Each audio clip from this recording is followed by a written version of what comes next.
Elle a 43 ans, elle a fait des études de lettres modernes à l'École normale supérieure avant d'intégrer Sciences Po puis l'ENA. Elle débute sa carrière à l'Inspection générale des finances, puis elle rejoint en 2011 la SNCF où elle sera notamment directrice de la gare Montparnasse. En 2015, elle entre au cabinet du Premier ministre Manuel Valls pour devenir chef du pôle économique et digital. En 2017, elle est nommée Chief Digital Officer, membre du comité exécutif chez Accor. Elle est alors en charge du digital, des systèmes d'information, de la distribution, des ventes et de l'expérience client. Le groupe Accor, vous connaissez forcément, avec ses 5300 hôtels dans 110 pays, ses marques mondialement connues, Ibis, Mercure, Novotel, Pullman, Sofitel et ses 230 000 collaborateurs à travers le monde.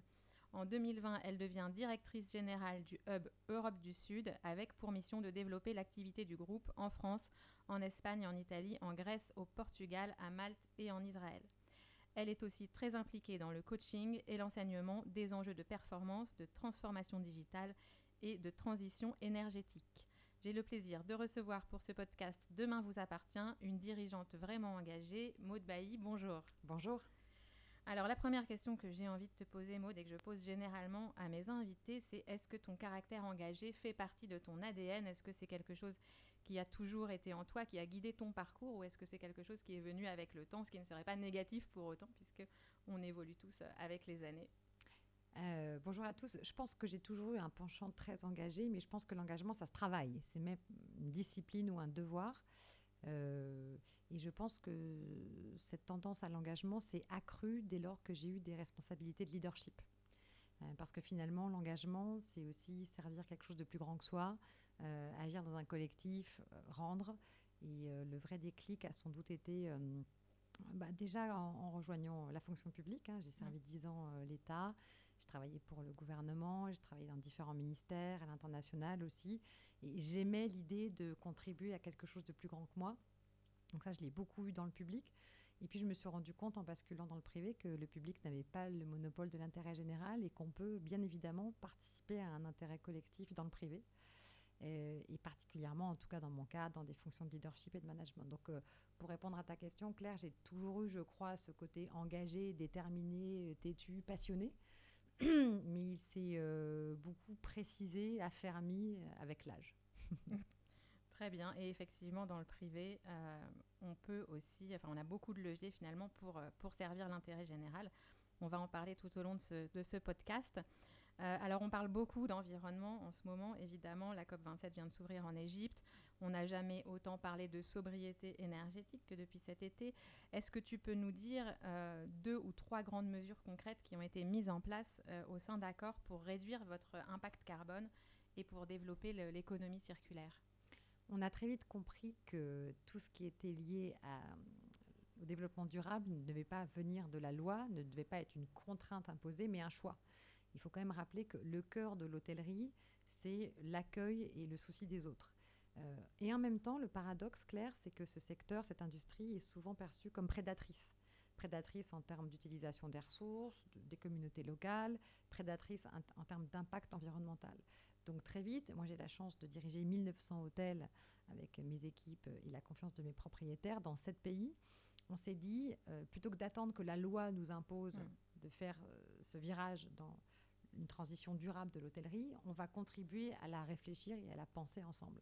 Donc très concrètement, on a mis en place une feuille de route RSE depuis janvier qui repose sur 7 piliers. Le premier, c'est l'élimination de tout élément de plastique à usage unique d'ici la fin de l'année dans nos 1900 hôtels.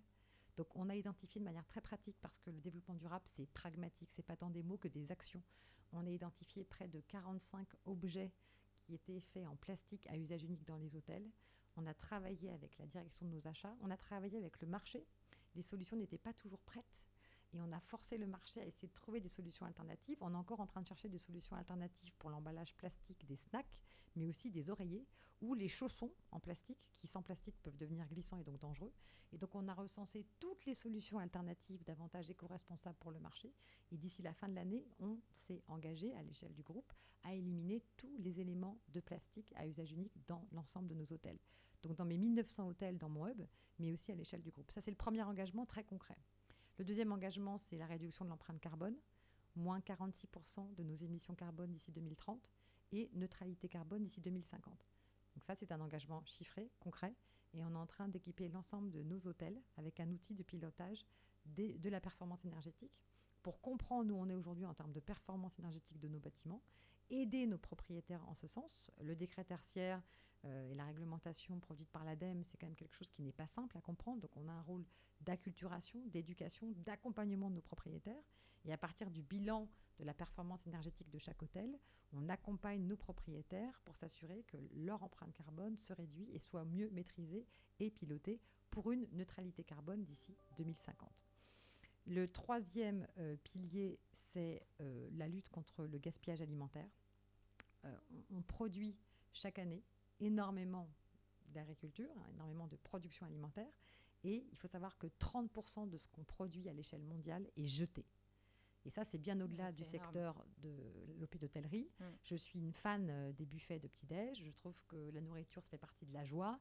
L'hôtellerie, c'est pas tant un séjour qu'une expérience. Donc, ça fait aussi partie d'une promesse autour de la restauration, d'un brunch, d'un moment en famille, de partage, de convivialité, d'un dîner entre amis, d'un déjeuner dans un joli lieu. Il n'empêche, 30% de la production alimentaire est jetée chaque année, alors que 1 milliard de personnes est en insécurité alimentaire dans le monde. Donc, il y a quelque chose qui ne va pas, qui ne tourne pas rond. Ouais. Eh bien, on fait 2 choses. On travaille en amont et en aval. En aval, c'est la partie la plus facile sur le gaspillage alimentaire. On travaille depuis très longtemps avec beaucoup d'associations telles que Too Good To Go. Et donc, on travaille à recycler tout ce qui est surplus en les donnant à des associations, en préparant des repas, en s'assurant qu'on ne jette rien de ce qui peut être réutilisé à des fins alimentaires. Donc ça fait très longtemps qu'on le fait. En revanche, j'ai demandé à mon Shadow Codir, qui est un codir parallèle à mon comité de direction existant, un codir fait de jeunes talents dans mon hub, j'aurais demandé de réfléchir, parce que les nouvelles générations, mais pas que, sont très sensibles à ces problématiques environnementales. J'aurais demandé de m'aider à réfléchir, non pas tant en aval qu'en amont. Comment est-ce qu'on garde la promesse de l'hôtellerie en termes d'expérience de restauration, en étant plus vertueux en termes de production alimentaire et de lutte contre le gaspillage. Donc on travaille aujourd'hui avec des outils sur le marché, avec des startups qui vont nous permettre de mieux anticiper les commandes pour réduire le risque de gaspillage et apporter à sa juste mesure la quantité de nourriture requise dans chaque hôtel. On essaie de repenser aussi l'expérience du petit déjeuner, par exemple. Je ne sais pas, Claire, si tu aimes les buffets, mais Absolument. peut-être qu'on peut repenser les buffets. Des produits plus locaux, plus de plastique, mais aussi moins de gâchis, peut-être davantage de choses à la carte et pas des buffets énormes où à la fin on risque de jeter dans des quantités qui ne sont pas tolérables compte tenu du contexte qui est le nôtre. Et puis en plus, je pense que la réglementation va arriver très vite. Et encore une fois, je ne veux pas attendre la réglementation, je veux qu'on soit pionnier parce que je suis convaincue que l'hôtellerie de demain sera durable ou ne sera pas. En Grèce, on commence à avoir des réglementations qui demandent aux établissements de plus de 100 chambres de déclarer le pourcentage de gaspillage alimentaire constaté. Pour l'instant, c'est du déclaratif. Je suis sûre que demain, il y aura des normes plus restrictives qui vont arriver. Autant être prêt et en faire un élément de choix pour nos collaborateurs comme pour nos clients. Le 4e pilier, c'est l'éco-certification. Je suis convaincue qu'au-delà des labels tels que la protection sanitaire de nos établissements en contexte de pandémie, je suis convaincue que les gens vont nous choisir en B2C comme en B2B parce que nos hôtels seront éco-certifiés. Donc nous avons des premiers pilotes qui ont été conduits notamment à Marseille. Et donc 2023 sera l'année du lancement de l'éco-certification de tous les hôtels Accor. Le 5e pilier, c'est la générosité. Et ça, c'est un pilier qui me tient très à cœur. On parle beaucoup quand on parle de RSE, de plastique, de carbone, de gaspillage alimentaire. Mais la RSE, c'est plus que ça.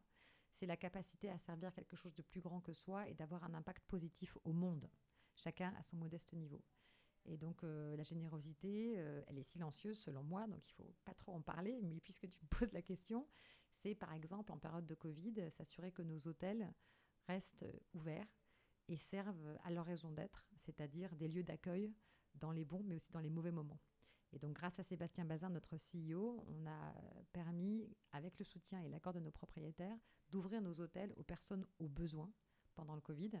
Les femmes victimes de violences, tu le sais sans doute, la violence domestique a explosé pendant le Covid, mais aussi des étudiants en situation précaire.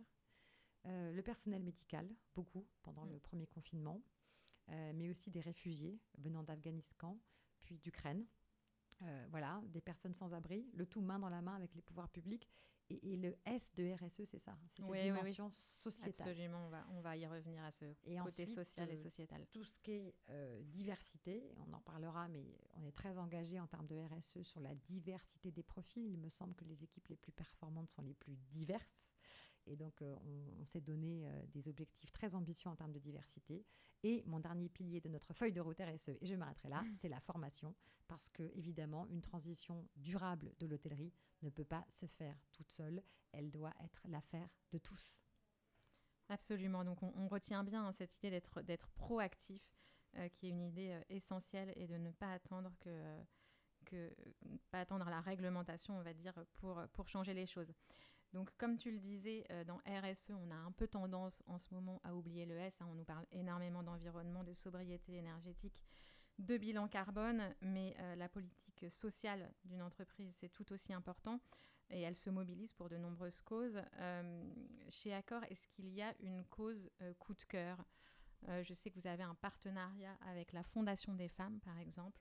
Est-ce que c'est ça votre coup de cœur ? Est-ce que c'est votre combat chez Accor ? Oui, parce qu'il me semble que dans les périodes de crise, plus que jamais, c'est notre ADN qui remonte en fait. Je pense que la crise est un accélérateur en termes de révélation de la raison d'être. Et nous, on s'est retrouvés quand même en plein Covid avec des hôtels fermés pour 60% du parc, des frontières fermées, des gens qui avaient peur et le voyage d'affaires en pleine chute parce que c'était le triomphe de Teams et de Zoom partout. Donc là, on s'est dit comment est-ce qu'on continue à incarner la raison d'être de l'hôtellerie qui est l'accueil des autres.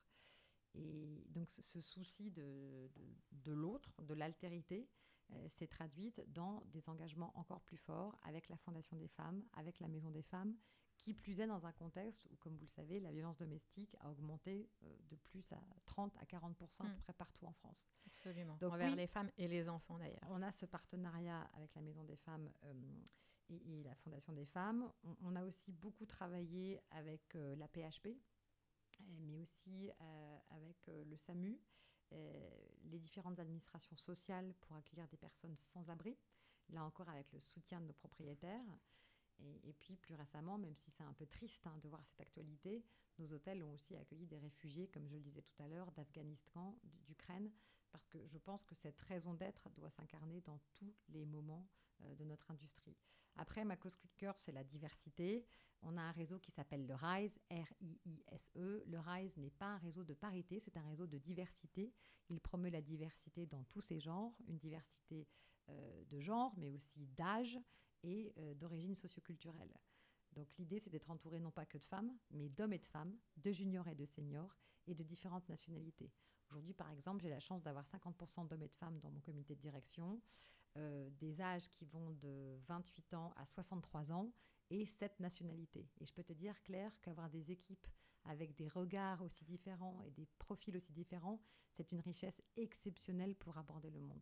Donc mes coups de cœur, c'est vraiment la générosité, continuer à avoir une utilité sociale, quand bien même tout semble vous réduire à néant, travailler main dans la main avec les pouvoirs publics, parce qu'en termes d'impact sociétal, je ne crois pas qu'il faille s'arrêter aux frontières publiques versus privées. Oui, absolument. Et l'État ne peut pas tout. Ouais. Et puis, s'assurer qu'on pousse un monde plus divers, parce qu'encore une fois, je pense que c'est non seulement un credo de RSE, mais c'est aussi un credo de leadership, la diversité. Oui, tout à fait. Et je pense qu'on a bien vu pendant le confinement, justement, que c'est ensemble que les entreprises, les pouvoirs publics et le monde associatif pouvaient faire de grandes choses. Donc ça, c'est une clé de la réussite.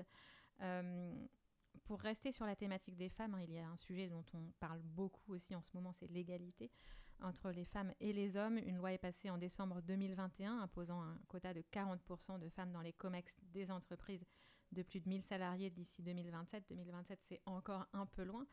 Je me demandais où vous en étiez au sein du groupe Accor et combien il y avait de femmes au COMEX. Alors nous, on n'a pas attendu la loi parce qu'encore une fois, c'est un de nos dadas et je suis ravie que cette loi ait été adoptée, la loi Rexin. Après, pour être très claire, je suis contre les quotas, tout contre. C'est-à-dire que je me réjouirais que notre société n'ait plus besoin de quotas. Néanmoins, pour tous ceux qui ont des filles ou des enfants, c'est un peu un passage obligé ce quand quota même. est un passage obligé pour accélérer une situation qui met du temps à bouger les lignes, en tout cas dans notre société. Et Dieu sait si j'aime la France, mais ça prend trop de temps. Et par ailleurs, comme disait Simone de Beauvoir, il suffira d'une crise pour avoir un retour en arrière, et je ne crois pas qu'on se souhaite ça. Et on le voit dans d'autres pays. Donc, très concrètement, en janvier 2020, Sébastien Bazin a adopté des objectifs de diversité en termes de genre extrêmement ambitieux, à savoir 40% de femmes directrices d'hôtels, 45% de femmes sur des postes de direction dans des comités de direction d'entités tels que le mien, le Hub Southern Europe, et puis 40% de femmes au niveau du COMEX d'ici 2025. Aujourd'hui, au niveau du Hub Europe du Sud, j'ai déjà 36% de directrices d'hôtel. Avant, je n'avais que 24%. Et j'ai 43% de femmes dans mon comité de direction. C'est une vigilance de chaque instant. Et sur le COMEX, nous sommes 36%. Et il y a eu un vrai changement depuis quelques années. C'est une vigilance de chaque instant. Encore une fois, ce n'est pas rendre service aux femmes que de recruter une femme parce qu'elle est une femme. Mais on recrute des femmes parce qu'elles sont particulièrement compétentes sur un poste donné. Il faut juste qu'on ait collectivement conscience des biais qui peuvent nous traverser et qui font que parfois, on ne pousse pas certaines femmes qui elles-mêmes parfois s'autocensurent. Et encore une fois, ce n'est pas pour finir avec une équipe que de femmes ou un COMEX avec que des femmes. Ce n'est pas du tout mon but. Mais c'est pour avoir des hommes et des femmes, des juniors, des seniors, plein d'histoires, de regards sur le monde qui apportent de l'intelligence collective. Et alors très concrètement, est-ce que donc c'est ce programme RISE qui permet de faire monter les femmes, de leur donner confiance, de les faire monter en compétences et de les aider à accéder, on va dire, au plus haut poste? C'est pas que le réseau RISE. Le réseau RISE repose sur 2 piliers. Un pilier de mentoring, de coaching avec beaucoup de binômes et des objectifs très concrets comme ceux que je vous ai indiqués qu'on suit chaque année. Mais ces indicateurs du RISE sont directement repris dans la politique RH du groupe Accor, puisqu'ils font partie de nos bonus. Ces indicateurs de diversité font partie, par exemple, du bonus de Sébastien Bazin. Nous avons des indicateurs de diversité dans le bonus des cadres dirigeants, ce qui permet en général d'accélérer la passion pour la diversité. Et puis le deuxième pilier du RISE, c'est la lutte contre toute forme de violence, de discrimination ou de sexisme. Et donc, on a récemment mis en place des modules de détection des signaux faibles de détresse de victimes de violences au sein de l'entreprise et des formations pour les collaborateurs pour savoir en hôtel ou au siège comment aider ces victimes. Donc, on a ces 2 piliers qui sont très forts, mais encore une fois, c'est relayé par une politique RH extrêmement ambitieuse et un suivi d'objectifs. La diversité, c'est très bien, ça fait très joli. Mais ce qu'il faut avant tout, c'est des actes, des objectifs chiffrés et leur suivi avec le devoir de rendre compte par rapport aux indicateurs. Et alors, donc tu nous parles de Sébastien Bazin à plusieurs reprises et je pense que c'est essentiel, le rôle du dirigeant au sein des entreprises. Donc, j'en déduis que Sébastien Bazin est bien un dirigeant engagé. Ce sont des sujets qu'il porte lui-même personnellement, qui suit vraiment de près. Très engagé. On avait initialement un réseau justement autour de la parité, un réseau de femmes, comme ça existait souvent, qui marchait bien. Et quand je suis revenue vers lui il y a quelques années en disant « Je pense que le réseau est suffisamment mûr pour basculer d'un réseau de femmes à un réseau de diversité », il en était le premier soutien. Il est venu à son lancement à mes côtés.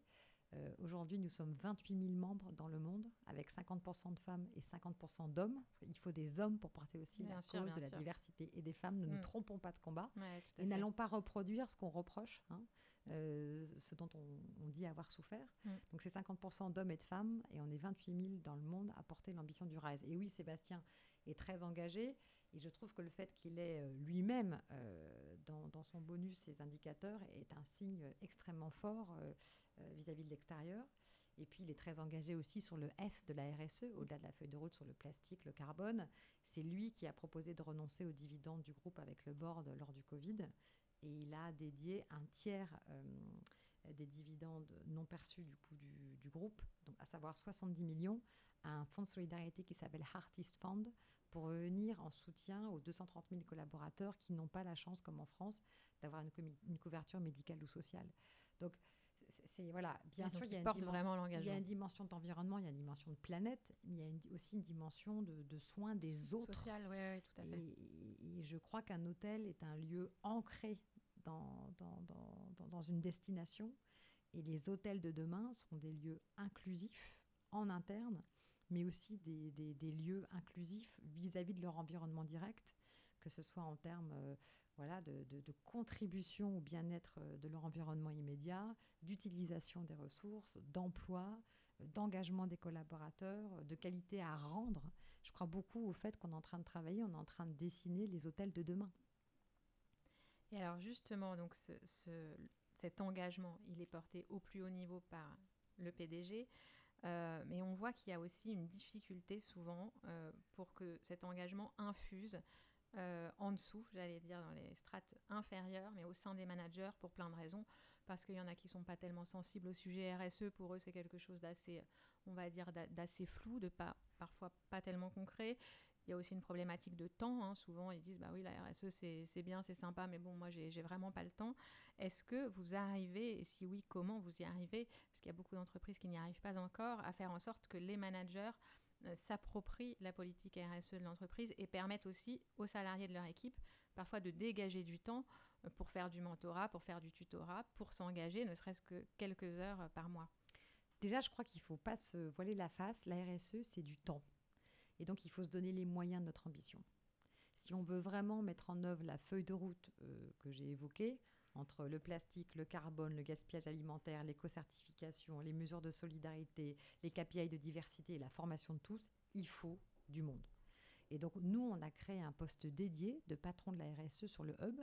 Et chacune des entités qui structurent géographiquement le groupe Accor a un directeur ou une directrice de la RSE, avec des relais dans les hôtels et un travail d'animation, d'éducation, de sensibilisation énorme. Et ça, c'est du temps. Intégré au management. C'est intégré au management. C'est intégré à nos objectifs de performance et c'est suivi régulièrement.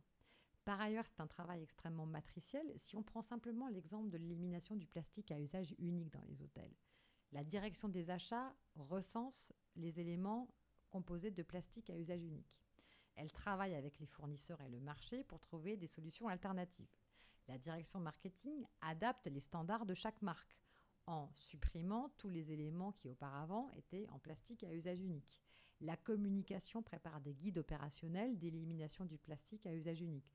Ces mêmes guides sont relayés par les directeurs des opérations qui vont venir présenter ces guides et leurs conséquences concrètes pour les directeurs d'hôtels, mais aussi les propriétaires.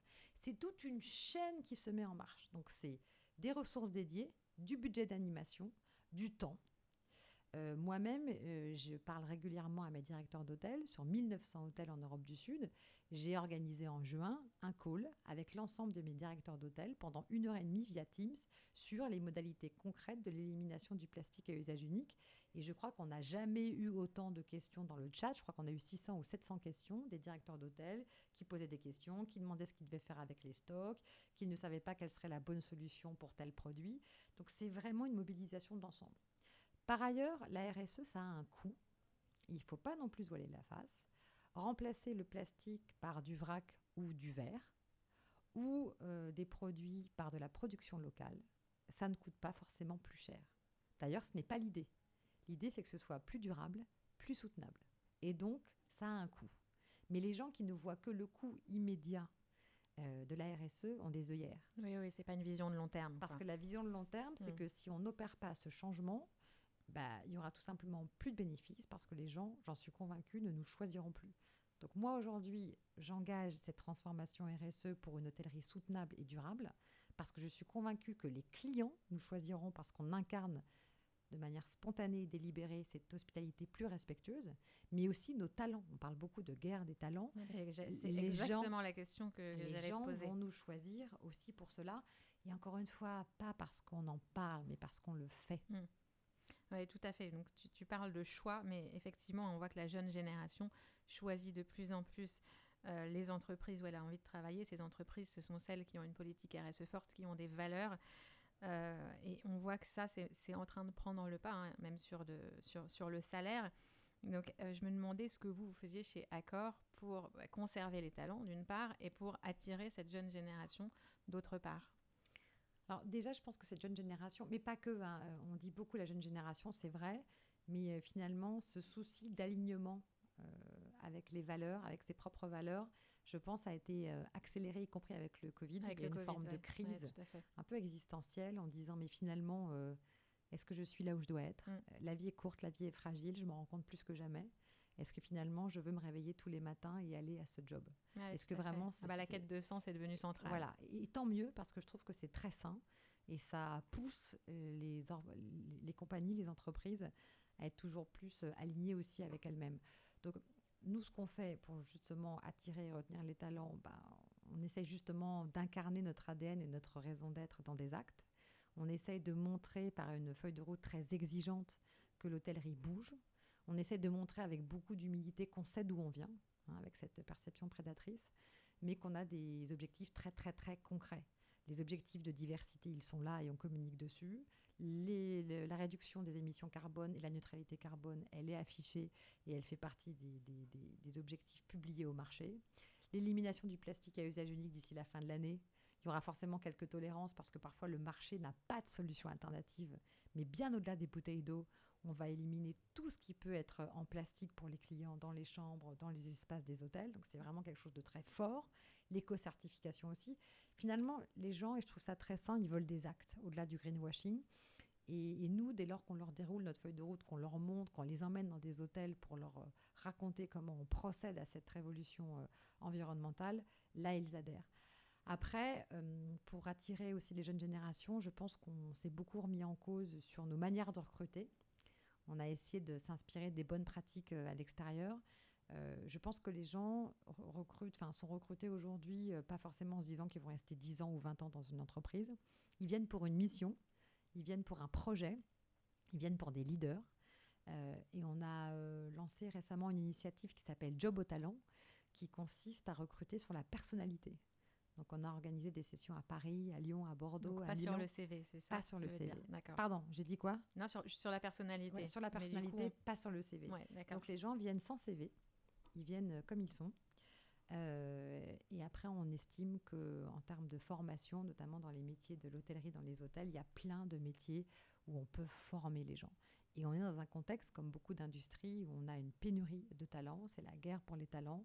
On a besoin de réenchanter, de mieux communiquer sur la richesse de nos métiers, sur l'ascenseur social aussi de l'hôtellerie. Ouais, je ne te dis pas le nombre de jeunes femmes ou de jeunes hommes qui ont commencé apprentis, stagiaires, et qui sont à 29, 30 ans, numéro 2 de très beaux hôtels, ayant gravi toutes les marches. C'est des vraies histoires absolument touchantes. Et donc, on essaye à la fois de communiquer dans beaucoup d'écoles sur la richesse des métiers de l'hôtellerie, sur l'ascenseur social qu'incarne encore ce secteur. Et moi, j'y tiens beaucoup. C'est ce qui le rend très attachant. Et puis, on recrute différemment en mettant les gens en situation de manière plus expérientielle et en les recrutant sur leurs valeurs humaines, sur leur personnalité. Et le reste, on saura bien les former. Alors, dernière question avant de passer à la deuxième séquence. C'est une question un peu pour clôturer tout ça. Quelles sont selon toi les clés d'une politique RSE réussie? Est-ce que c'est la volonté? Est-ce que ce sont les moyens financiers? Est-ce que c'est avoir des idées? Est-ce que c'est choisir les bons partenaires? Alors tu vas sans doute me dire que c'est un petit peu tout ça.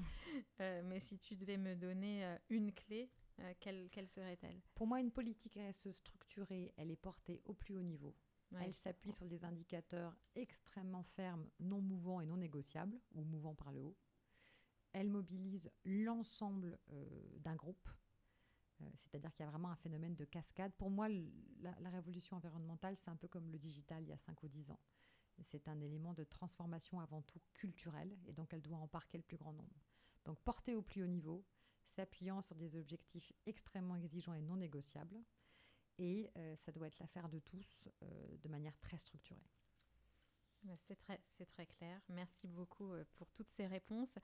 Nous allons passer à la séquence numéro 2 du tac au tac. Donc, il faut choisir entre deux choses et il est interdit de répondre les deux, évidemment. Je précise qu'il n'y a pas de mauvaise réponse. Est-ce que tu es plutôt bain ou douche? Bain pour mes filles, douche pour moi parce que j'ai pas le temps. Côte de bœuf ou tofu?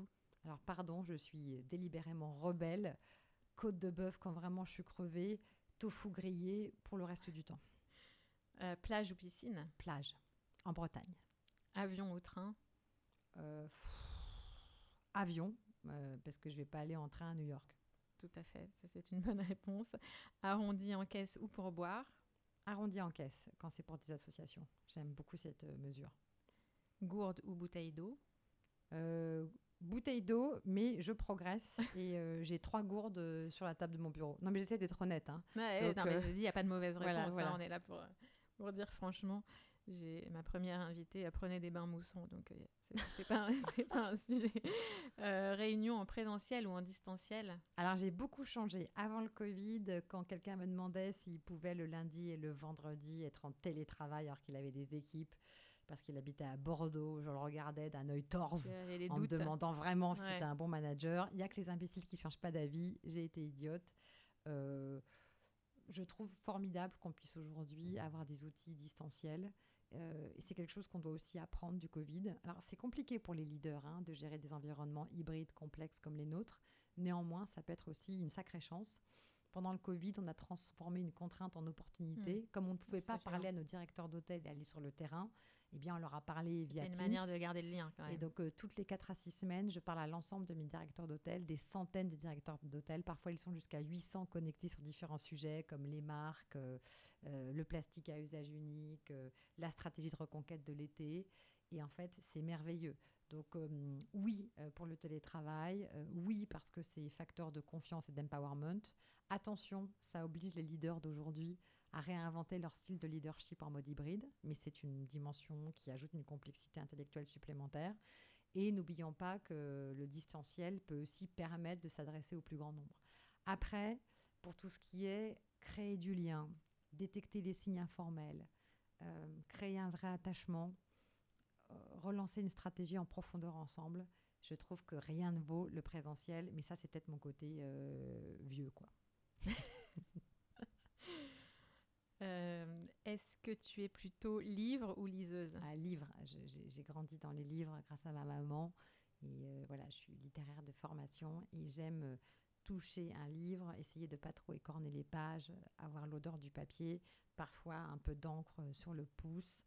Et des livres sont comme des amis. Il y a cette phrase d'Apollinaire qui dit justement qu'il voudrait avoir une maison où passent chaque fois des amis, un chat en toute saison et des livres comme amis. Donc voilà, oui, des livres. Et donc plutôt journaux papier que tablette? Plutôt journaux papier. J'ai pas trop le temps de les lire, mais si je pouvais, ce serait journaux papier. Merci beaucoup pour ces réponses du tac au tac. Nous arrivons à la séquence, s'il n'y en avait qu'une, ce serait celle-là. Quelle est la mesure concrète, l'outil ou le dispositif concret pris dans le cadre de la politique RSE du groupe qui a vraiment changé la donne pour ton groupe? Quelle est la mesure, donc une seule, que tu pourrais recommander à nos auditeurs, aux entreprises qui nous écoutent, puisque c'est un podcast essentiellement B2B. L'idée, c'est de donner un conseil que les entreprises puissent s'approprier. Moi, le conseil que je donnerais, c'est assurez-vous que la politique RSE infuse et donc formée. Je donne un exemple. Ce n'est pas du tout une leçon, mais c'est juste un partage. Ouais, c'est l'objectif. Moi, j'ai rendu la fresque du climat obligatoire pour l'ensemble des collaborateurs du Hub Southern Europe. Est-ce que tu peux peut-être réexpliquer en 2 mots la fresque du climat pour ceux qui ne connaissent pas? La fresque du climat, je vous encourage vraiment à regarder sur Internet, consiste en la vulgarisation des conclusions d'un rapport des Nations Unies sur les conséquences de l'activité humaine en termes de changement climatique. C'est une session de 3 heures, 4 heures, qui permet en mode gamification à un collectif de comprendre avec des cartes l'impact de l'activité humaine, les causes du réchauffement climatique et comment les limiter. Et donc, au lieu d'imposer, comme la loi le ferait pour des entreprises, au lieu d'imposer à des collaborateurs des feuilles de route RSE, on leur fait prendre conscience de la nécessité de la feuille de route RSE, parce qu'en fait, ce qui est en jeu, c'est le bien-être de tous, de la planète, mais aussi des générations à venir, de leurs enfants, et leur bien-être aussi à eux. Et donc, il y a une forme de prise de conscience liée à cette formation. Aujourd'hui, j'ai 100% de mes collaborateurs qui ont été formés à la fresque du climat, et je ne peux pas m'empêcher de me dire que toute transformation réussie est avant tout culturelle. C'est vrai pour le digital, c'est tout aussi vrai pour une feuille de route RSE. Et donc, si vous voulez lancer une feuille de route RSE ambitieuse, donnez-vous-en les moyens, recrutez les profils pour cela, mais surtout formez, embarquez le plus grand nombre, car encore une fois, une feuille de route RSE comprise devient l'affaire de tous. Et toi, tu vois vraiment un avant-après fresque du climat? Oui. Ouais. Oui, et puis déjà, c'est un outil de team building assez super. Les gens sont fiers. Moi, j'ai ma fresque du climat qui trône dans mon bureau. Ça fait des jolis souvenirs. Et puis après, on regarde les choses un peu différemment. Il y a aussi une formation scientifique, des connaissances qu'on n'a pas forcément. Voilà, sur la consommation de viande rouge, l'acidification des océans. Et puis, je pense que ça aide aussi les gens à lire l'actualité qui est un peu triste, hein, de manière différente, avec une accélération ou une précipitation de certains phénomènes qui sont prévus dans la fresque du climat. La bonne nouvelle, c'est qu'il n'est pas trop tard. L'autre nouvelle, c'est qu'il faut agir ensemble tout de suite. Donc un conseil très clair pour tous ceux qui nous écoutent. Le podcast touche à sa fin. Maud, je vais te laisser la parole pour le mot de la fin en 1 minute. Tu nous dis ce que tu as envie de nous dire. Moi, j'ai envie de vous dire que ces transformations autour de la RSE sont aussi de formidables aventures humaines. Il ne faut pas en avoir peur. Il faut se dire que ça va dans le sens de l'histoire. Et pour le coup, puisque plus que jamais, on a besoin d'alignement et de sens, vu le temps qu'on passe au boulot, je pense qu'on a raison d'embarquer nos entreprises, nos sociétés publiques comme privées dans ce virage, parce qu'en fait, on pourra se retourner en se disant « j'ai, à mon modeste niveau, contribué à rendre cette industrie plus durable ». Et ça, c'est une fierté collective immense. Et encore une fois, Claire, je pense que les gens continueront à rester ou à nous rejoindre dans certains jobs parce qu'ils se sentiront fiers de servir quelque chose de plus grand qu'eux. Donc, engagez-vous, si ce n'est pas déjà le cas, dans une feuille de route RSE pragmatique, concrète et ambitieuse. Ce ne sera pas tous les jours facile, mais rien n'est impossible. Merci beaucoup pour ce mot de la fin que je partage à 100% évidemment. Un grand merci Maud pour tes conseils, pour ta vision, pour le partage de ton expérience. La semaine prochaine, j'aurai le plaisir de recevoir une autre personnalité engagée, l'ancienne ministre Elisabeth Moreno. Merci à tous, à la semaine prochaine. Une femme exceptionnelle, Elisabeth Moreno. Absolument, Excellent choix. absolument. À bientôt, Claire. Au revoir.